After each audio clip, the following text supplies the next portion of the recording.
The Zodiac Killer. Part 2. The Letters. He does not run. Most killers, after what he has done, go quiet. They move. They change their habits. They try to disappear into the noise of ordinary life and hope no one finds them. He does the opposite. He writes letters. August 1st, 1969. 4 weeks after the shooting at Blue Rock Springs.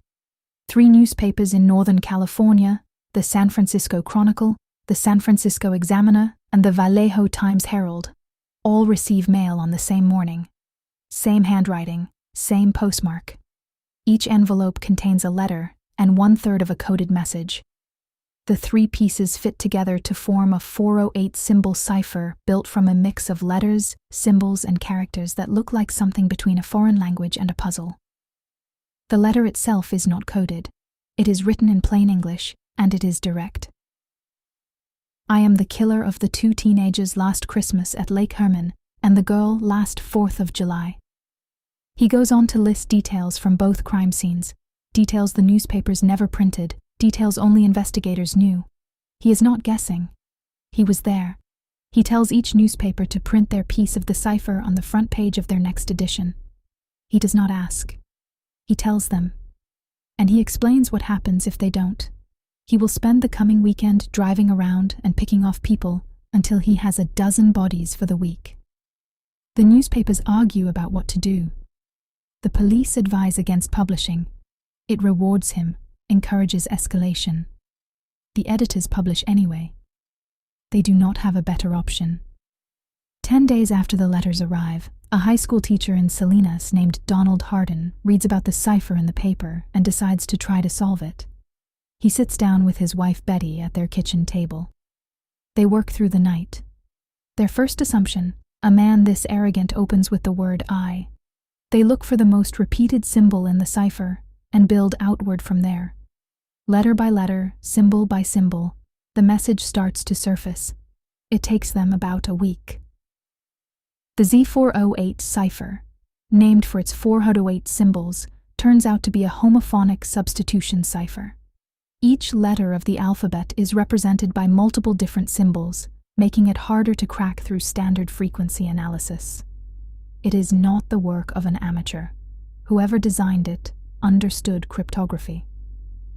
What it says is this: I like killing people because it is so much more fun than killing wild game in the forest, because man is the most dangerous animal of all. To kill something gives me the most thrilling experience. It is even better than getting your rocks off with a girl. The best part of it is that when I die, I will be reborn in paradise, and all the I have killed will become my slaves. I will not give you my name because you will try to slow down or atop my collecting of slaves for my afterlife. He misspells forest. He misspells dangerous. He misspells paradise. He misspells slow. He writes like someone who is educated enough to build a working cipher but careless enough to make grade school spelling errors inside it. Investigators spend years debating whether the misspellings are intentional, a way to throw off handwriting and spelling analysis, or simply who he is. Either way, the message is clear. He believes he is building an army. Every person he kills becomes property he takes into the next life. Death is not an ending for him. It is a transaction.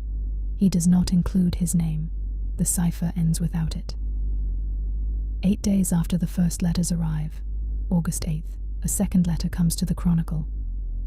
This one is not coded. It is a follow-up, written to confirm that the cipher is real and that he is the one who sent it. He signs it with the crosshair symbol, and below it, for the first time in writing, he uses the name Zodiac. From this point forward, that is what everyone calls him. Law enforcement, newspapers, the public. He named himself, he chose it, and it sticks. The letters keep coming. October 1969. He writes to the Chronicle again. This time he encloses something else, a swatch of fabric. Dark, stained. He says it is a piece of Paul Stein's shirt, the taxi driver he shot in San Francisco on October 11th. He is right. The fabric matches. He also includes a new cipher. This one is 340 symbols, the Z340, more complex than the first. Different encoding method.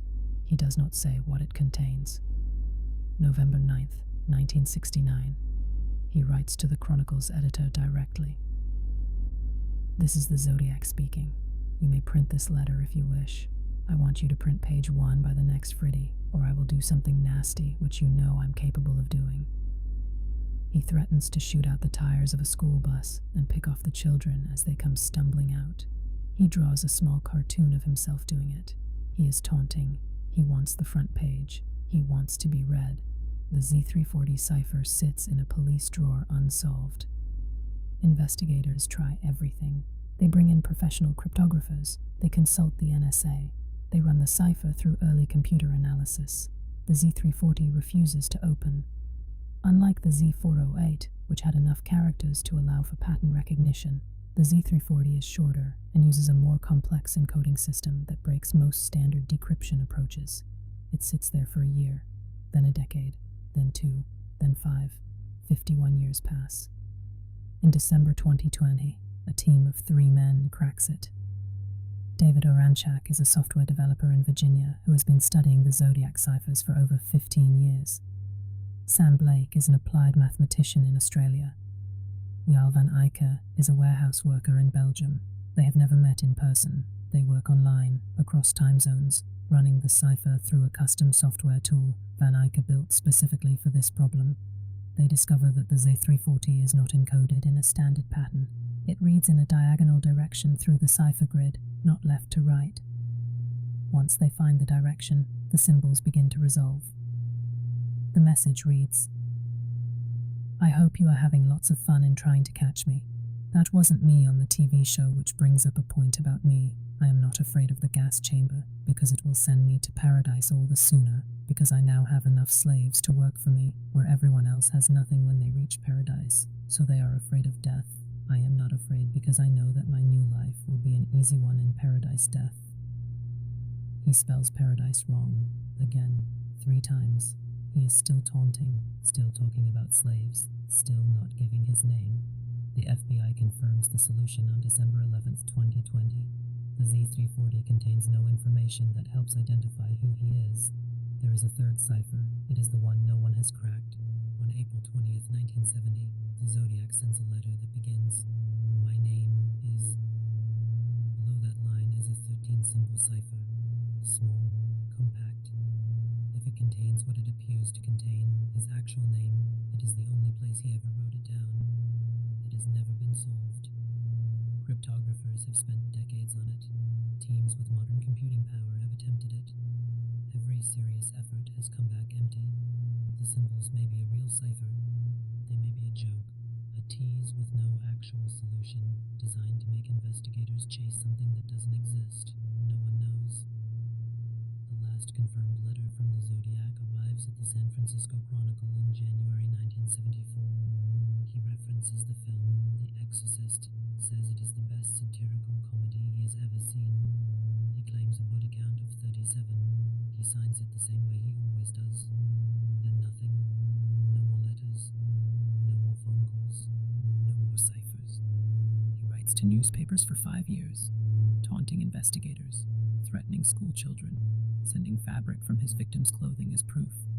And then, sometime in early 1974, he simply stops. No final declaration. No explanation. No body. He is either dead, imprisoned for something else, too old or too sick to continue, or living somewhere right now having never been found. In part 3, we go inside the investigation. The one-man investigators were almost certain was the Zodiac, the DNA evidence that should have closed the case, and the reason the file is still open today. Some stories don't have endings. Hollowed Hour, new episode every week.